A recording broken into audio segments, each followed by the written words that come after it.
Խաղաղության խաչմերուկի կառուցման ճանապարհին Հայաստանի Հանրապետությունը անխուսափելիորեն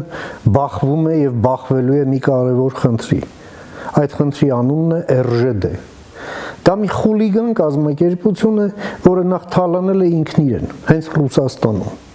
Եվ հիմա, երբ վարչապետը ուղղակի հանձնարարական է իջեցնում իրենց առաջարկում վերանորոգել այն հատվածները, որոնք կապում են Հայաստանի երկաթուղին մեր հարևանների երկաթուղային համակարգերի հետ, իսկ այդ ամենը մոտավորապես $1 միլիարդ ներդրում է պահանջում, ընդ որում շատ արագ, ՌԺԴ-ն ի վիճակի է դա իրականացնել։ Ըստ ամենայնի ոչ։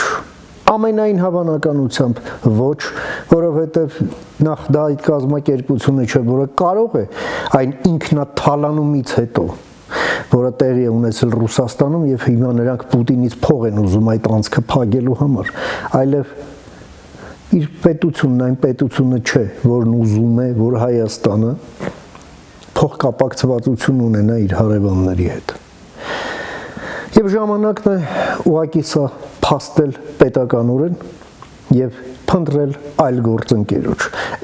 Քանի կա ՌԺԴ, մենք խաղաղության խաչմերուկ չենք ունենալու։ Ժամանակն է մեկընդմիշտ դա ֆիքսել։